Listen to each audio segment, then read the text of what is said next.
Here's another Kick-Ash Rock on the Range moment, brought to you by Vapor Station.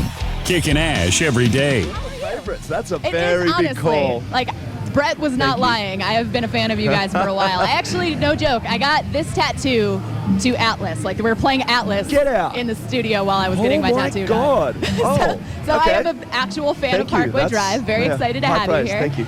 And we actually have copies of your album just sitting here, so I may as well I'm talk about it, right? noticing that one. Album called Ire, and it is probably your most, like you definitely changed your sound on it. I would say you elevated it.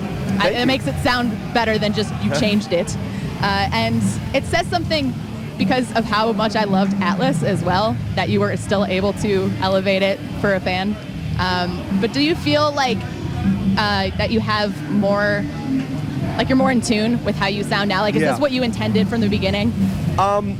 Not from the beginning. Yeah. It was more the fact of when we wrote Ire, we actually started writing really soon after Atlas. Yeah. And we'd walked this really well-worn path that we'd kind of gone over and over, which was the same thing that we were doing when we created the band.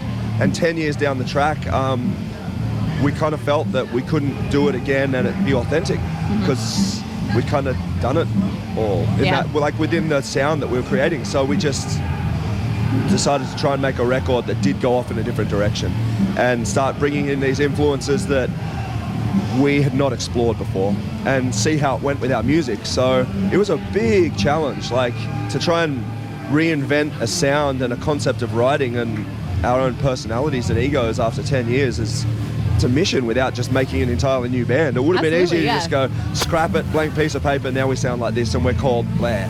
But instead we had to do That's this. the actual band name too. Yeah. It's all in like black metal font, just bleh. And it's awesome. So I want to ask as well, like we did talk a little bit about the crappy Australian accent and everything, but you play a lot of U.S. shows too. Does it feel like this is almost like a second home for you guys at this point? Kind of. It's to be honest, we are citizens of the world. Ooh, that's so deep. We spend so much time touring. Like we've been doing this on a worldwide scale, I think, for around 10 years now. And that means like we tour month on, month off. So generally 1 to 2 US tours a year. And the same thing with Europe and same thing with Australia as well as everywhere in between. So we get picked up on the accent everywhere we go. and you did tell me I do in fact have an accent. It's just not. Yeah. I got to say, when we were in like high school and we had like an exchange student now from America, that accent was like the craziest thing in the world because all of a sudden it's like all the TV shows, they sound like them and now they're here in our town. So American accent. You have American TV over there too? That's all we have. Oh really? Yeah. Like they don't have Australian television over You have it a little bit, but most of it comes from America, so that's it. You have like celebrity status even if you just have an accent. It's like, I'm one of those people from the famous I need to move to Australia, so I'm a cool kid or whatever. And being from Australia, I feel like you guys are more well-traveled just in the sense that you have to get from Australia to go anywhere. How long is that flight? It's a long time. It was I think just to start this tour it was 24 hours of transit and that's just so fun. That's brutal. It's great. It's so fun. Yeah. What do you even do when you're on a plane for that long? Lots of movies. I am an Olympic champion at sleep.